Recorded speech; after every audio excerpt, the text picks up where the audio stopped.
Hi, welcome to this week's edition of Blues Talk. Again, John, Dave, and myself are going to look back over Leinster's victory against Glasgow last weekend, review the two Rugby World Cup semi-final games, and of course look forward to Leinster's match against Treviso and of course the World Cup final. So boys, starting off with Leinster last weekend, we had a nice victory against the reigning champs. They gave us a hard match, I tell you. They had probably more players back than we had, although they were missing more than we were. But they were really in our faces all day. They were on top of us in midfield. They worked very hard. Played like Glasgow, in other words. They played like Glasgow, yeah. They always seem to have that edge, don't they? They always seem to be very committed. But we showed a bit of composure to come back in the second half and got a bit of a rub of the green there with penalty try and 2 yellow cards. And a yellow card. Well, Two. the first one maybe you'd say okay, but the second one, was it both a penalty try and a yellow card? You've no choice. The ref, there's no real choice in the matter. Well, your man's from former rugby league player, and Yeah. that is a legitimate piece of play in rugby league. Stupidity is no defence. But yeah, would Fergus have caught that if he didn't hit it? It was kind of gone past him nearly by the time your man hit it. But anyway, we'll take it. Shaggy pointed out in the commentary, because I watched it back, that there was acres of space in behind them. You could see it in the stands. We could have kicked in behind them an awful lot more than we did. I suppose with Marsh, while he's a bloody good player, he just doesn't have as much experience. Maybe he should have been putting the ball in behind. Maybe he should have been. He seemed to be. We were closed down easily enough in the backs in the first half. We had a lot of possession, so we should, even just to relieve that, the fact that we had a lot of possession but weren't making any yards, even just to relieve that alone, we should have been kicking. But The thing for Marsh is, though, the only place you can learn is on the job. So of course he has to. I mean, this is if he's a good player, this is one of those things. He goes, next time he's in a similar situation, he'll recognise it and realise that he can kick in behind. Yeah. That's both the pleasure and the. I think it's quite basic, like that. You should know that as a. He'll never have faced anything like that. When those guys Glasgow, are coming at even you an that understrength fast. Glasgow are the Pro 12 champions. But, the Pro 12, they're just Pro 12 champions. But for even a if reason. you're playing schools cup rugby, and you're the defending team is up in your face, it's exposing lots of space in the back. And you should read that. When you're playing school cup rugby, the amount of thinking time you have compared to the elite that's level true, is just. but still, if you if you look at Ronan O'Gara, for instance, Ronan O'Gara, came on the scene, 15 years ago. Like, he was reading that, Dave. He wasn't straight away. He wasn't. But he was playing in Heineken Cup finals when he was 22. Yeah, but he made his debut in 1998, so he had 2 or 3 years experience to build up to that. Marsh is only in year one of his building process, and the thing is, you say about schools cup, but a guy playing his first or second or third or fourth, if he's lucky enough to have them, schools cup match or match at that level, isn't going to be straight on it. That's why you get the same 3 or 4 teams who win it all the time, because they're the ones with the experienced players. Yeah, it was encouraging to see, actually. Most of the guys who looked really good were the younger guys. We've been hyping up Van der Fleer for the last few weeks, but he had another good game. Was it 18 tackles made and none missed? Yeah, huge stat off him. Yeah, and he seems to do everything very effortlessly. You see, has I said a bit before about not having time on the ball, but he carries well. He can ruck well, he can tackle well. He just seems to have he's a fully formed rugby player at whatever age he is. I don't know what age he is, 21 or something, 22 maybe. Is he even that? I don't know. But he looks a lot more experienced than he is. Other guys that look good, you'd have to say Ross Maloney again. He always looks good. I was very impressed with, apart from his line-out run, I was very impressed with Tracy, who we haven't seen much of. But his hooking. I watched at least 3 or 4 scrums where the ball just nearly flew out the back of the scrum. In fact, it did fly out on at least one occasion. Okay, that wasn't a heavyweight Glasgow front row or anything, and maybe you couldn't lift your foot as easily against somebody, a bit better. Jermaine Zander Ferguson, Fagerson, he was destroyed in the scrum. Zander Ragnar Fagerson. Well, he was fantastic in the loose. Talk about being a young guy, though. He's very young. Well, that's it. I mean, I he's a think he young might player. need to think of going into a different position because he's not really cut out to be a prop. Well, what else is he shaped for? That's true, but well, I mean, I think Glasgow would see him as a long-term project in terms of 3 or 4 years. He'll Guy's be a teenager. maybe around I mean, yeah. What age is he? Is he 19. No, he's fine. You know, He's I well think- ahead of the curve. I think for a 19-year-old, I think he's incredible. And like something, your man Byrne playing for Leinster. Like I mean, he'd be far ahead of him as a scrummager. well, I don't know. I wouldn't say he should give up propping. He needs. I mean, he you have to certainly remember. needs work. I mean, Leinster had He's a great- despite the youth of them, Leinster had a very experienced, with the exception of Michael Bent, very experienced set of props out there. I mean, Marty Moore would have been at the World Cup only for Yeah. injury. Yeah. When he came off, he was placed by Tyke Furlong, who is the shooting star to a certain extent of Irish rugby. I mean, what age is he? 22. Already been to a World Cup Well, as a tight head prop. he was fantastic. When Oh, he well, came he's just And Dooley he as is. well. Yeah. Two of them came on together. Yeah, They're both fantastic. Furlong is world class, almost And at this stage. he's fabulous in the loose as well. Though. Yeah. Did you see one of the offloads he did near the touchline? Like he's got it all. I'm Like down with that sort of thing. he really is. No, that's what we need. We need props that can offload. We need backs that can ruck. We need the full 15 to be able to play a total rugby if we're going to be winning stuff for Ireland or even for Leinster in Europe. But I think Dooley as well. Both of them are great loose players, and to have the asset of having guys that can scrummage, but can also like Mike Ross is a brilliant scrummager. He's the scrum guru. He can do, but he's pretty useless around the park. He can't get he can when he tackles a guy, he can tackle him. When he carries, time slows But down. he's still picked though, Like No, he's I'm picked, not saying he shouldn't be. No, but he's picked. He's not His picked. scrummaging is so good. But that's why they pick him Yeah. because he can And scrum. he- It's yeah. not that they don't pick somebody who's an inferior scrummager, but is Of fantastic course. in the loose. Of course. Like your man is Xander. Well, Ferguson. remember, I know. he's- I granted the age thing, so let's just drop him. But what I'm saying about Ross still is valid. They've picked Ross. Oh, yeah. Of Yeah. course. Because he contributes very little in the loose. He's still there to scrum, and that's what his Absolutely. job is. But if you can scrummage as well as Mike Ross, and you've got some well, stuff like if in you the have loose. those two. You Like, see, the that's great what thing I'm about talking Ross about is with- Ross can fix a scrum on the hoof.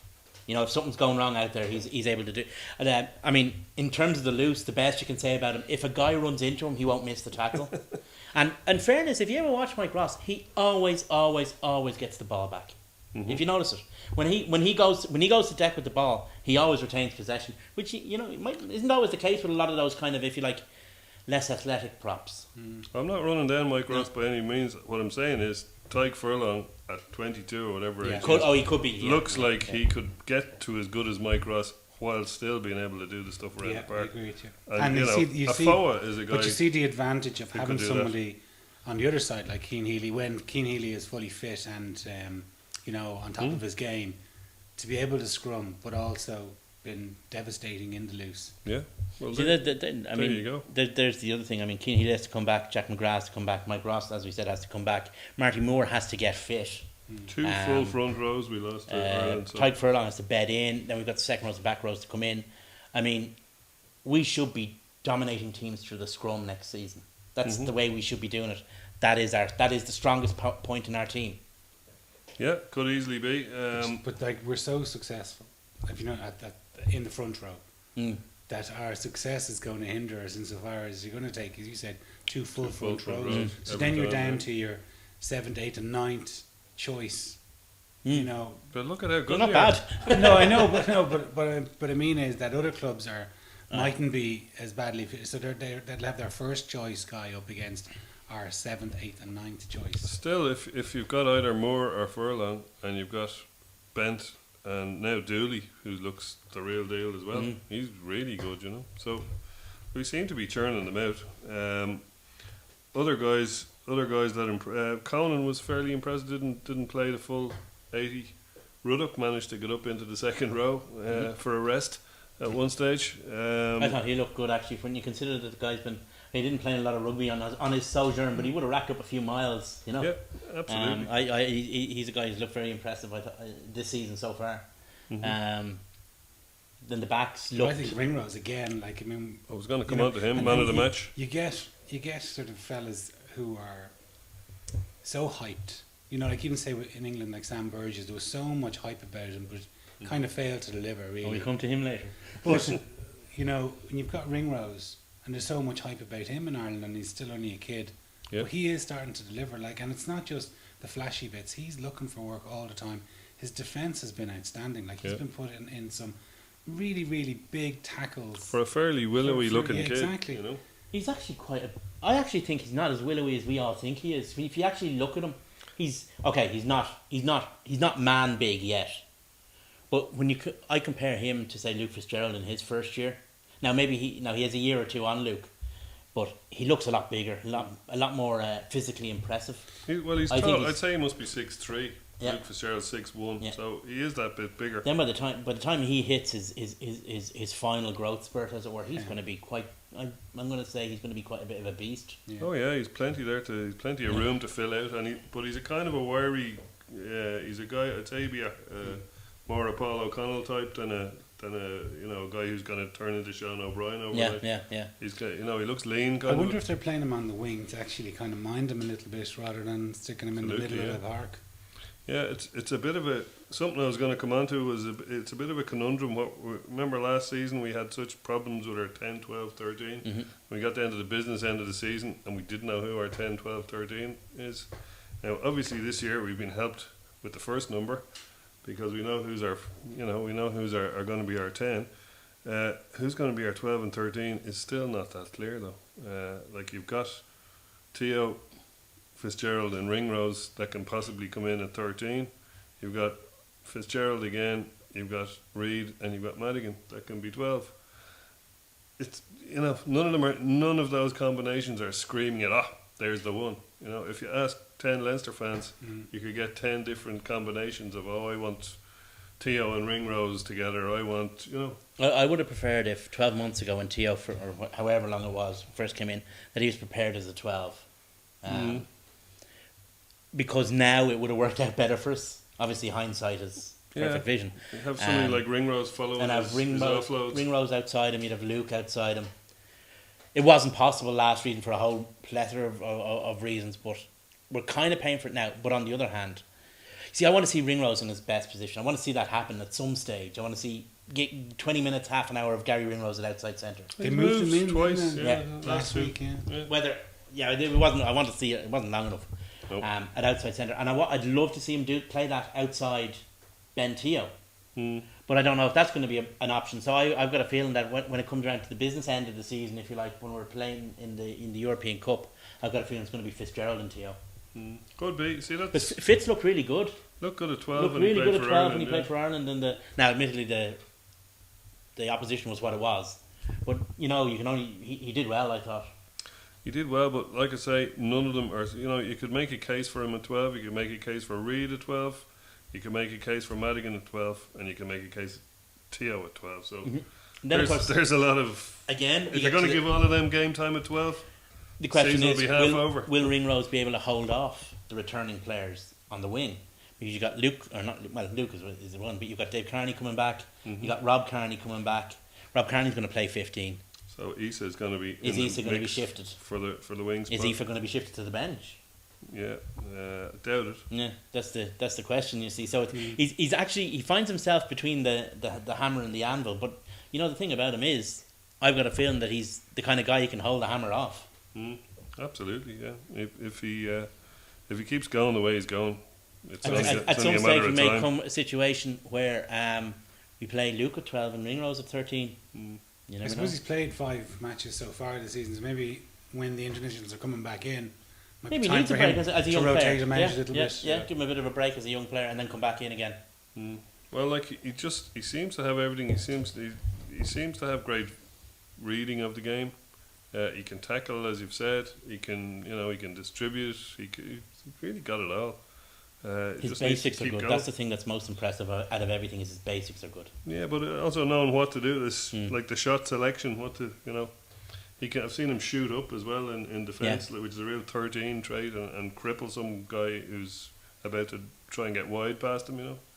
Coming in off the wing, even. So at 13, he'd be excellent at that. Again, that's the main thing about shooting up in defence is reading the game, which is what O'Driscoll used to be so good at. He could go up and cripple some guy. out of nowhere. And to it may well stop be the ball it going may well wide. be a weakness in Tio's game because he's not a natural in that position, you know. So, it might lead our defence add an element of passivity to our defence. Don't know. It's hard to know. I mean, it's a bit early to be talking. We still got there's still a couple of games before we get into the European stuff. It's a very exciting time of the season with these 19 guys coming back, Yeah. and none of them injured. You know. Yeah. Okay, we've had our disappointment with Touch Ireland wood. in the World Cup, but you know, apart from, I think they made a statement saying, apart from Mick Carney and Ed Byrne, everybody else is pretty much. Said Sexton Ready did to some go. light running today or yesterday.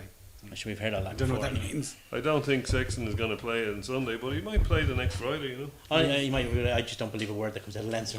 I think he's going to have to play not Sunday, but the following week because they're kind of pretty much into. Oh, that. he'll have to play against Scarlets. Mm. He'll have to. But- I mean, if he wants to play against Thingy, he has to play Wasps. against Scarlets. But it wasn't kind of all a bed of roses.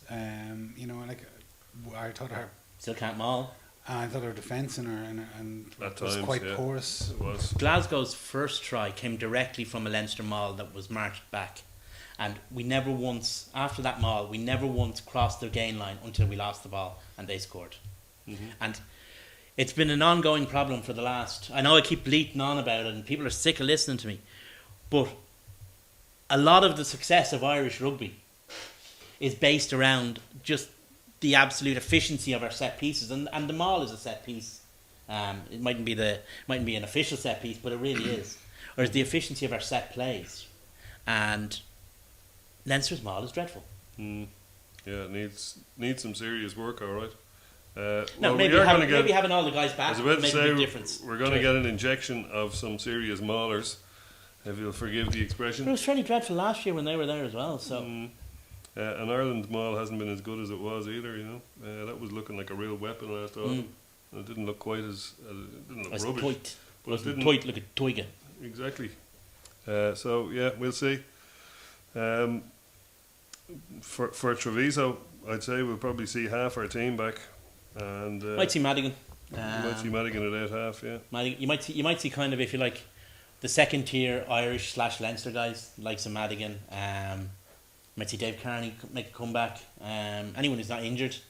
You might see Luke even. the low mileage guys like Yeah. Luke and Madigan is not quite so low mileage, but he didn't play that Relatively much low in the mileage, early yeah. You know, he played the later games. So you might see Geordie. him. You might see Geordie They Murphy. said they're kind of just base it on the Might see individuals. O'Brien. You might see O'Brien. You might see Keane Healy. Like he's gonna need game time. Yeah. You probably won't see Heaslip. You probably won't see No. Dev. Toner. Few people like that. Rob Carney maybe held back till next week. So it's. I mean, back Eddie O'Sullivan used to have a very binary approach. You were available for selection, and then everyone in the squad was available for selection, and then nobody was available for selection. Whereas since then, under Declan Kidney and now under Josh, there's been a much more nuanced approach based. to players been allowed play back with their project. It's minutes based, and it's based on the individual itself, on their not only their physical attributes but their mental attributes as well. So we'll know when we see them. Yeah, we won't see them until Friday afternoon's team announcement. So it should be an interesting time of the season. Like I say, you know, it's we hopefully will have enough because It's the Treviso. most wonderful time of the year. Treviso will have their full complement anyway, seeing as they've been They've even lost further away 12 from. games on the trot. Yeah, they haven't won this season, which is a bit frightening, considering even Zebre have beaten Edinburgh there last weekend, which was nice for them and probably for the rest of the league. Taking nice them for off their perch, apart from Edinburgh, obviously, take them down off their perch. So yeah, it's a few clashes actually next week where teams ahead of us are playing each other. Yeah. Munster are playing Ulster, and who are the Scarlets playing? Well, actually, Scarlets are playing Dragons. Okay, not somebody ahead of us on the table, but you know, still, we shall see. Scarlets are at home to the Dragons, so yeah, I think the Scarlets are going to win that one, and Yeah, they'll but be the lo- only local unbeaten. derby. One of the best games of rugby I ever saw. Do you remember that I game? do, yeah. Was it Boxing Helped Day or us- New Year's Day? Yeah, well, it was Stephen's Day, but it helped us win the league, didn't it? Yeah, it was a brilliant game. It was terrible conditions. A try in the 85th minute of the match. Was it Fussell scored the try? Was it? No. I can't remember who, but I remember It was a the- while ago the since he's coach going playing for the- ballistic. Yeah, in it the was, stand. but it was a brilliant game. It was an Yeah. absolutely brilliant game. So those Welsh derbies can go either way. Scarlets are going to win. I would say so. Well, now that Dragons are guaranteed to have Talupe Faletau available for them, But isn't seeing it as they're funny? not allowed to They're sell 'em. willing, but sell them for like 150 grand. I mean, like I can't believe that these clubs are letting these. Like they We let- should have offered them 160. But they let North, Scarlets let North go a couple of years ago. And it was them that wanted to sell them as well. And, Yeah. and it seems it's hard to But like it's read for between the small lines. money. Like I mean, It seems that they want. I Well, just can't get over it. Like, they're letting go one of their only internationals for 150k. yeah, but look, the thinking is this: he's out of Suppose contract at the end of the season. They don't get So much he's out of gonna- them anyway. He's going to walk for nothing, and exactly, he's probably going to play 10 games for the Scarlets or for the Dragons. But I think But you're right. though. if you're a punter that's going along to Sydney Rodney Parade, stupid, Rodney Parade every couple of weeks, and one of your best players decides course. up stick and go, are you going to kind of go? Do you know what? I'm not going to bother going to them bloody wasters. Instead of saying, God, I'm going to go and see him play. He's played on the lines. He's played Yeah. in the World The Cup. number of problems affecting Welsh rugby another problem arrives every week, and this is just, I mean, I don't know what they're doing, to be honest with you. I don't know how they can allow this situation. I don't know how the WRU can allow their clubs to get away with this stuff. Well, the WRU are kind of have in the last few years had a lot to do with creating the problem because we've I been know, starving but I the mean- clubs of cash. They should just abandon all four clubs, Re- cut their funding, Can't and do that either. restart Reboot them. it. Yeah, they should. That's what they should do. Reboot them. Pull the plug, Yeah. contract all the players, pull the plug, and say, no, we're actually setting up 4 new clubs. Work for Star Trek. Yeah, best of luck with that one, Jason. We'll let you organise it, okay? After you pronounce all the Fijian players that play for Glasgow. Then. I think there's more chance of Jason pronouncing all the names of all the Fijian players who play for Glasgow. Anyway, yeah, so we'll have to see. Poor Al Munster are getting lots of bad luck on injuries. Felix Jones retiring today, which is very sad, really. The guy's only still not 30. Product of our Leinster Academy. I think I remember Michael Cheika being very pissed off when he went to Munster. I think it was 09, was it beginning of the 09? Mm. He just missed our first Heineken Cup and went in just after theirs. But yeah, very, very sad. And a dual status player as well. Like he was, to a certain extent, Felix Jones kind of represented the entirety of rugby in both Leinster and Munster in a way, because he came up to a school that played rugby but not to a very high level. He played junior football. He was a dual status player, so he played junior and senior rugby, with Belvedere Sea Point. I mean, he kind of travelled through the entirety of Irish rugby on his way to the top, and he had made the top. I mean, Joe Schmidt loved the guy. everybody who came into contact with him Oh yeah, all his coaches seemed thought to he was have good. Yeah, And like great he rose to the attitude top to very quickly. Like, it was only a couple of seasons after sort of going down to Munster and that he got internationally capped. He got we got very badly injured just in the warm up match prior to the 2011 World Cup. But like, it just shows you how quick his star was rising to be that far up. Down the road he was after a very 2 years. sensible young man, a grey head on his shoulders, and I'll tell you why. Because he left. That's why. He was in Leinster. He was just coming out of Leinster Academy, just behind Rob graduated. Kearney and Ethan He was Zero. behind Gervin Dempsey, who was the Irish Gervin fullback. Dempsey. He was behind Rob Kearney, who was the next Irish fullback. Right behind him, like a year younger, he had Dave Kearney and Luke Fitzgerald. And he looked around and he said, well, this is stupid. I want to be a professional rugby player. Professional rugby players, by definition, have to play. And instead of sitting on his ass and taking, and been, isn't Felix Jones good? I wonder will we get to see him for 10 minutes this week? He went, no, feck that. And he went to play rugby. Which is ultimately why everyone does it. Well, people criticise plenty of Munster second rows that decided to stick around with 2 incumbent international locks in front of them, and Their careers petered out. whereas at least he went down, decided to have Give a it a change of shot. lifestyle, and went down there and made it very successful. I have nothing career but for himself. admiration, and But like nothing but admiration. He for had the a horrendous great guy. injury. Oh, yeah. Like he came within centimetre or millimetres of having a serious spinal injury, and he was very fortunate when he first broke. I think he actually he did break his neck. Yeah, he broke a couple of vertebrae Yeah, anyway. yeah, I think the C4 and C5. So he was very lucky. So So when was the he neck get- went again, they were obviously taking no Yeah. chances with You him. can't take. I mean, it's all very well and good being a heroic rugby player when you're in a wheelchair. Yeah. It's much better to be a great dad playing with your kids and running around with them. Exactly. You know, so not that people in wheelchairs can't be great dads, but I mean just in terms of his future. So So it he leaves made the right Munster decision. really snookered. Well, not really. They've already signed a replacement. Yeah, have they're they? going to get Yeah, they the signed Amorosino. yeah, they're getting the Argentinian Yeah. winger. Okay. Announced, done deal, the whole lot. How many million NIQ players No, have we God got only now? knows. It's funny enough when Eight? when I heard the rumor that they'd signed Amorosino, but I didn't realize that it was to replace Felix.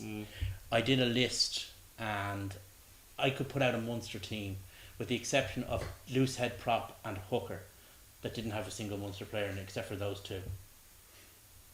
Wow. And not a bad Scary. Munster team. I mean, obviously you have to play Carl Sheridan at scrum half because Conor Murray's quite good, but Carl Sheridan's from Sligo. So I was able to put out a pretty decent Munster team with the exception of those two positions, without a Munster player in it. Scary. Well, I don't. Considering they have so few people that went to the World Cup, you know, They all got it's not broken. look. The ones that they- did. Yeah, it's not looking You know, great that's for them. Like unfortunate. they've got Conor Murray to come back and Donegal, Ryan, Zebo, and Earls, and that's it. No, Mahoney's injured. Mahoney's injured. Apparently they've signed. There's a replacement of it going to be announced for him as yeah. well. So Don't know who though. that's probably 9 NIQs are up to then. 11. But you know, I think there are inevitably people with Glasgow and Ospreys down behind us at whatever they're at, 9th and or 8th and 10th or something like that. They're obviously going to make a charge at some point of the season, so somebody has to go down, and it's not going to be the Scarlets by the look of it. Possibly be Edinburgh, and Ulster are looking in possibly even worse shape than Munster. Yeah, for Tommy whatever Bowe out reason. for 6 months. Tommy Bowes Payne in a out for bad 2 way. months. I'd say they might be going to the RFU asking for permission to sign a bit of a joker as well. I think they'll have to because like they're already in terrible shape in the back row, and the only place they have a bit of talent is, or not a bit of talent, but a bit of spare talent, if you like, is out in the backs, in the centres and stuff. And now that they're starting to fall out there, so They're going to be sticking centres everywhere, and it's going to be like a team of centres. it's going to be like Ireland when Jack Stratton first took over and the entire team was composed nearly of centre halves. The World Cup has been very, very unkind to Ulster and Munster. A lot of guys that got injured. Some of them, you know, long term. Some of them are coming back. I mean, Trimble was injured on World Cup duty. Let us not forget, even though it wasn't at the World Cup. He's beginning to. He's coming back though, so that's a good thing. It's going to be interesting to see what they do in terms of replacing those though. Well, I was looking at Munster squad today actually because I was doing that list, and you know there's a fair bit of depth in it that you know mightn't have been there in previous years. Now you can have an argument: is there quality in that depth? But there is certainly depth. They've got a lot of good players, Yeah. and very few great players, you know, or very few top end players. I mean, I was looking at say their situation with scrum half, and previous years, if Conor Murray was out, they were relying on Carl Sheridan or Duncan Williams. But they've Tomás O'Leary in there now, who's plenty of experience. Definitely. Guy was selected as a line in 2009, so Yeah. there's a lot of depth. There's a lot of depth at centre which hadn't previously been there as well. People keep forgetting that Saili's there. You know, I mean, Yeah. it's almost he's almost how can an All Black be the forgotten man? But to a certain extent, he is. Yeah, well, And Tyler Blandell. Tyler Blandell, yeah. he's another one. Van der Heever is there. He's a fair few. never really impressed me now. In fairness, No, he's a bit headless, isn't he? he's never been. He's always. Do you know who he's always reminded me of? Matt Mostyn. All right. He plays the exact. 1990s. He plays the exact same way as Matt Mostyn. I mean, give him a ball and a straight path, and he's fine. But ask him to deviate from that. I mean, it's like asking the Lewis to change direction. Well, he's a big lad, all right. He's quite tall and heavy, so Yeah. he's designed for straight running on a If nice Jason, South African high felt. if Jason's finished giggling at the thought of Matt Mostyn. Yeah, well, it just reminded me of another great Munster player, the Slug. Oh yeah, yeah. I remember the slug. All right. What a nickname. Anyway, so Connacht had a great win at the weekend. They beat the Ospreys over in Australia. First time they've won over there since 2004, which is Something like that, yeah. yes, yeah. I was watching the game, actually. It was a great game. They deserved every, when you beat a team away from home, and especially one that you've got a bad record with. It's like the Dragons with us last year, it's a big day for Connacht to do that. Aki was playing some great stuff. The whole pack fronted up. Your man, the Scottish-Irish guy, what's his name? Muldowney, was everywhere. He was just carrying the ball in every direction all over the park. So they were good value for their victory. Having said that, it's not a vintage Ospreys team. They've a lot of guys out. All their good guys are at the World Cup, and a lot of guys injured as well. So still a great win for them though. And it's great to have them. I think they're second, and they're on the same points. They're actually on the same points, 20 points. Yeah, they leapfrogged Munster after their loss to Scarlets. And they've Edinburgh, is it next week at home? So they could add to that. Yeah, I mean, the great thing for Connacht is whilst they haven't been unaffected by the World Cup, obviously they haven't been as affected as others, and they do have a certain amount of flexibility that the other provinces don't have in terms of signing players. But the thing is that Pat Lam has signed good players. It's all right being able to sign anyone you want and sign a load of trash. He hasn't done that. He signed good players. Well, they've made hay while the sun has shone for them, taking advantage of the Glasgow's been down, whatever, and Leinster been down. But they didn't beat Glasgow. It's the only game they lost. Yeah, it's true. But Ulster look like they're on a bit of form as well. Like they had a good win against Cardiff. Well, I didn't see the game, but some of my Ulster buddies were saying to me we won, and that's about the height of it. They took their feet off the gas as soon as they got the fourth try and ended up nearly losing the game, from what I hear. So I wouldn't call them flying high, and beating Cardiff at home isn't exactly top of the league stuff. You see, the thing is, it's so hard to judge at this stage because teams are going well with lots of players away. Teams are going badly with lots of players away. Teams that don't have players away are going well. Teams that don't have players away are going badly. So it's very much up in the air. I don't think we're going to see the untangling of the situation until January. Possibly not. But look at Ulster's the guys that are coming back. Rory Best, okay. Oh yeah. Well, I'm not talking about Ulster. I'm just talking about the league in general. Yeah. But they've got Henderson out now as well. Yeah. Henderson's out for something like 6 weeks. Yeah, and that's injury. a hammer blow. Jared Payne's out for I don't know how long, Christmas I think anyway. 2 months, yeah.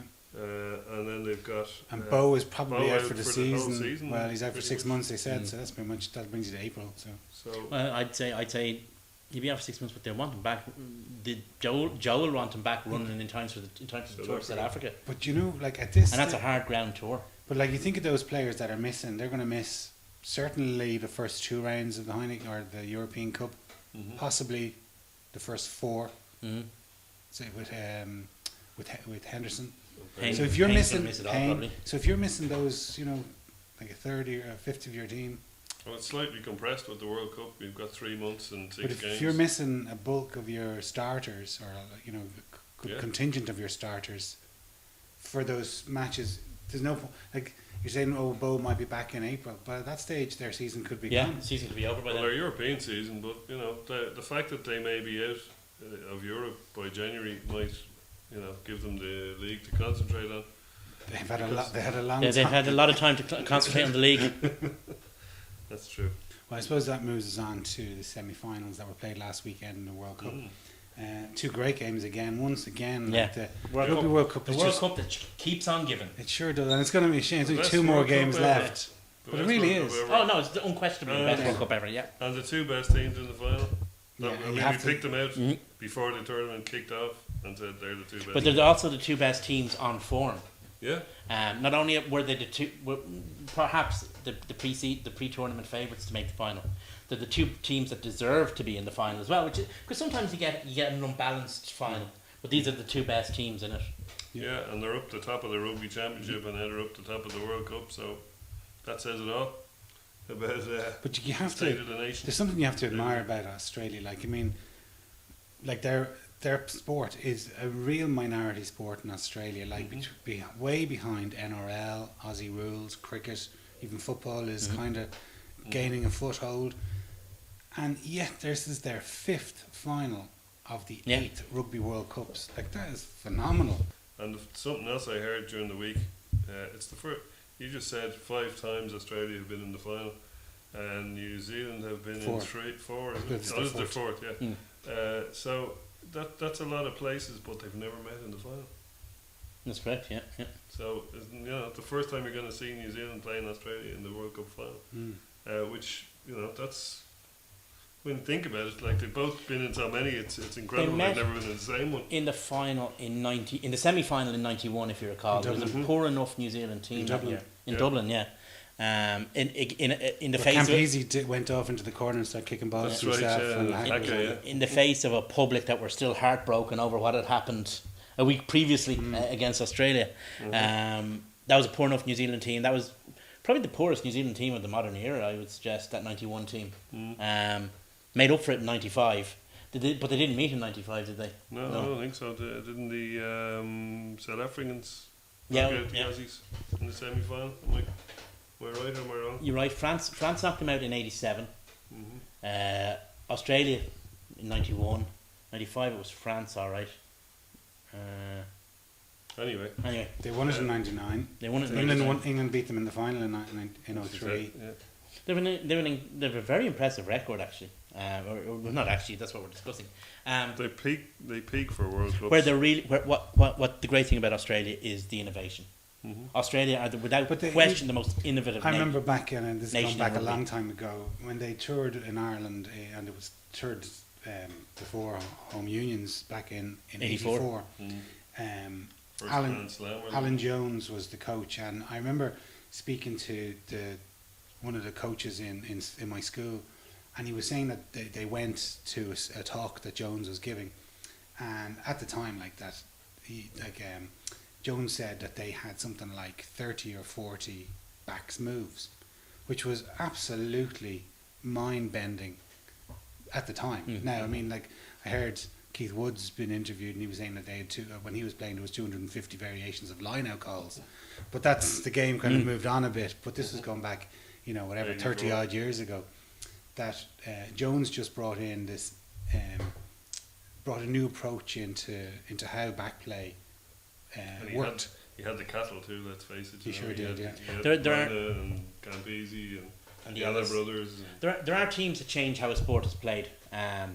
Across all codes there, and one of those teams is Australia '84. They changed the way rugby was played. It's as simple as that.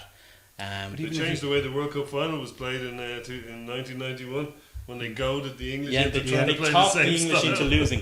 But even if you think back to that match against Ireland back in '91, and they beat us in the quarter final, I'd really rather not. Like, if you remember, there was 2 minutes left after Hamilton scored. There was 3 points in it. Lina had about an hour if he wanted to take a drop goal, but they didn't. He had the confidence in his own play, the guys around him, and in the, like you talk about Smith saying, "Oh, do this, and you will score a try." They were absolutely convinced that if they went through and did the particular move, that they would score, and sure enough, they did. Unfortunately, they were well, right. they did have Jack Clark to vent against them, so like, it wasn't that tricky. It's Australians are an odd folk. They're extraordinarily confident. Some say brash, but they are confident. But the thing about them that a lot of people don't have to back up their confidence is the trophy cabinet. Talent. They have the talent and they have the trophy cabinet to back up their confidence. I mean, Australia will be they've already started goading the Kiwis. Cheika is a master. But isn't Cheika phenomenal? Like, you think of what he's No, won yeah. Pro 12, and like he completely changed the mindset within Leinster. Obviously at a much lower scale than the Australian national team, but completely changed how the club is perceived itself, how outsiders perceived it, fans, what we thought about the club. So much so that we were happy just to be there. Now all of a sudden, like, if we lose 2 matches in a row, there's people calling for coaches to be sacked and so on. Yeah. But then he took it on. He won the Heineken Cup, moved out. Didn't really work out for Stade Francais. No, some things for- just can't be fixed. But I suppose like the money kind of ran out or whatever over the there. idea of French rugby.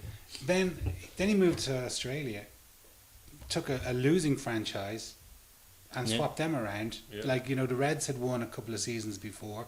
He Yeah. kind of did the similar to what he did in Ireland.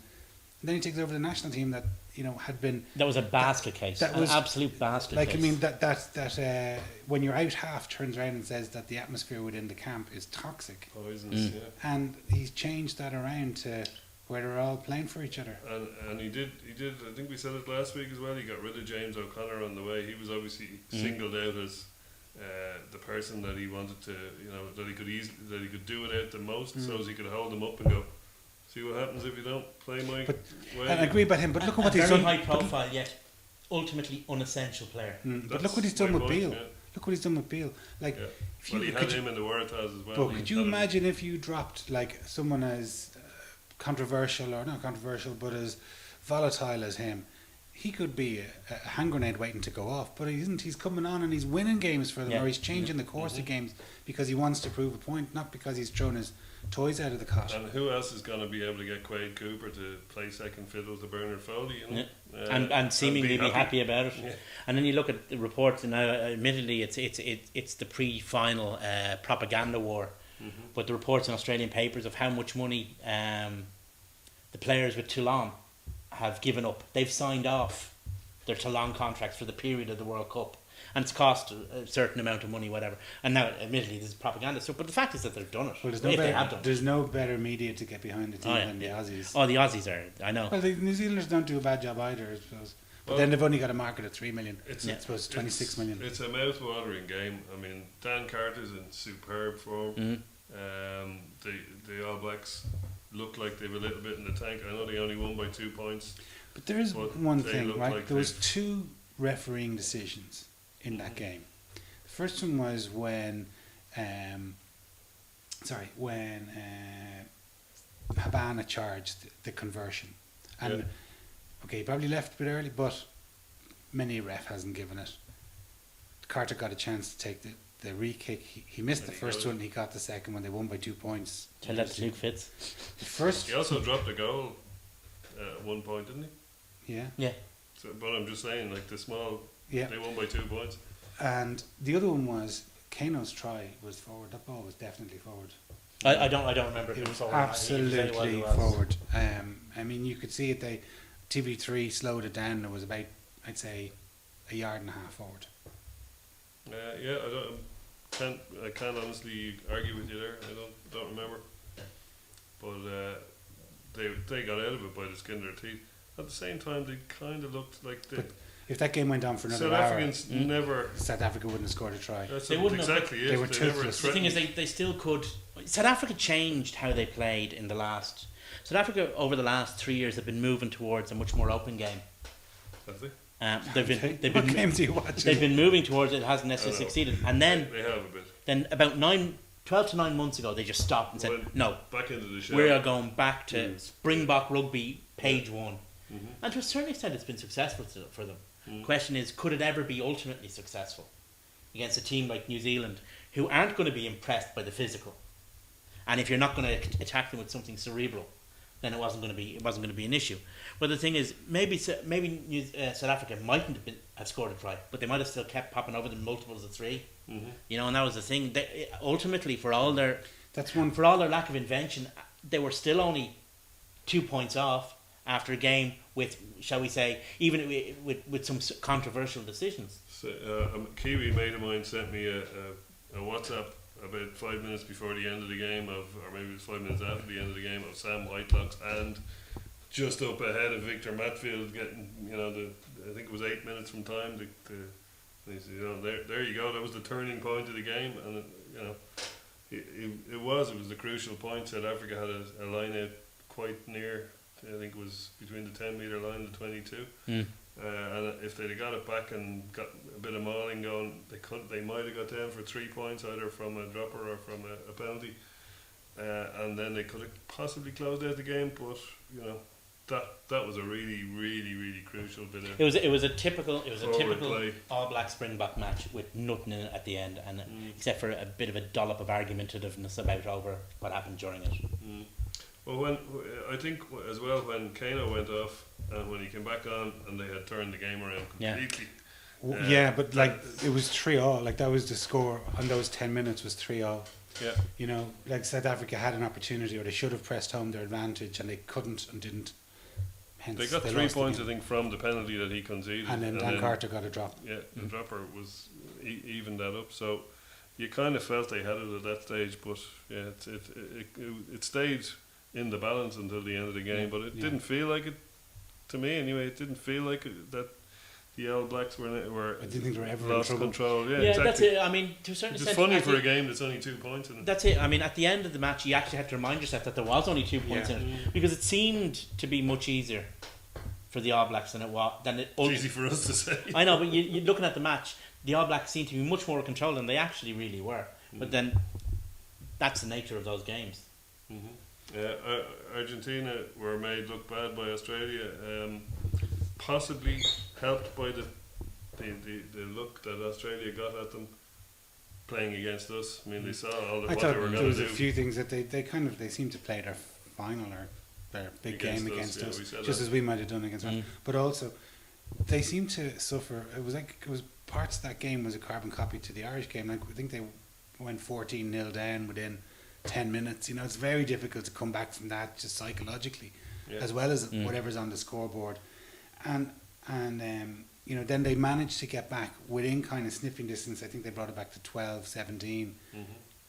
But they never managed to get that, to close that gap down, where it's just like we got back to within 3 points. But if we had to come back, and just like if they had to come back to level it out, There was a few would have put points. the demons and the doubts into the brains of. I think if you make a got the big next comeback score. like that, you either have to get ahead, or at least get level, but Yeah. preferably get ahead, because otherwise, They'll if have a purple the patch. next if they get to, if the opposition stretch away again, it's just a huge but Yeah. physical and emotional Yeah, exhaustion. If you think back to say the match against Northampton, Exactly, yeah. We you know, did get to go could ahead. you imagine what must have been going through the heads of those Northampton players when they went in at half time? They're sitting down in the Cup changing medals rooms, in their pocket. whatever they were, Yeah. whatever the difference between the two, 22 points or whatever it was, and all of a sudden, 22-6, I think.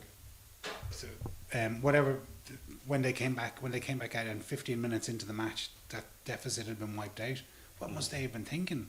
You know, You see, and the thing We're- is, but we managed to do the full. We managed to go the full 100 meters. Yeah. You know, Ireland and ultimately Argentina in the following game didn't. They fell short. They made it to the 90-meter mark, but didn't go the full 100, and that was the problem. Yeah. And then the other team stretched away. Argentina were very, very brave, but Australia were Bit just naive. far too clever, far too They're clever very for them. streetwise. Argentina ultimately did what Australia wanted them to do. Played the game the way Australia wanted it, and then when Australia needed it, they took the ball off them and scored. That was the crucial difference in the 4 times. our game and the Australian game against Argentina was the tactics. Mhm. You know, the way Australia, and as I said, partially due to what they saw against us, they were able to structure their tactics, whereas Argentina didn't have it in them to change their game to play the Australians. They were just going to come back with more of the same. So it was easier for them to out-tactic them, if you want to look at it that way, you know, rather than having to, you know, having to take them on at their own, you know, take the Argentinians on at their own game. They were able to cut down the wide ball. They were able to shoot up and kill the wide ball, whereas we weren't up fast enough. And to do in it. fairness, in fairness to the Irish team in a similar situation, Australia had the full set to select from. Yeah, They were picking from the full deck, whereas we always helps. were without a whole suit. yeah. Yeah. And if you think back to when we beat Australia 4 years ago, Mhm. like the main man Pocock wasn't playing, Yeah. and he makes such a difference. Well, that's where the game is going to go. Is at the breakdown next weekend.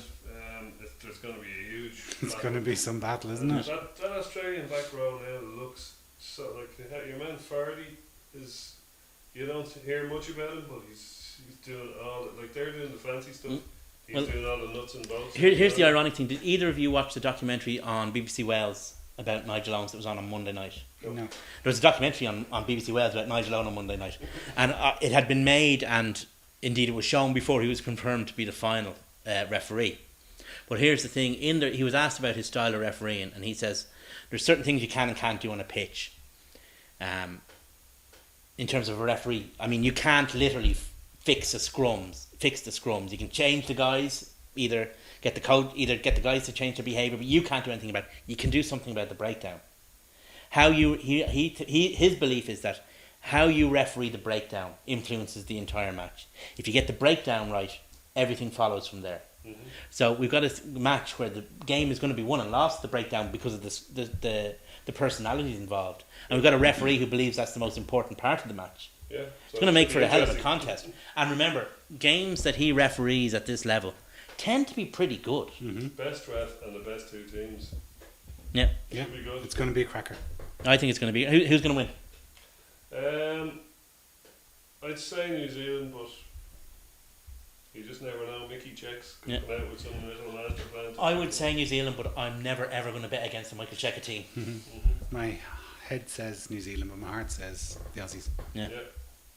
Well, anyway, boys, thanks very much again, and thanks a million for watching. Cheers.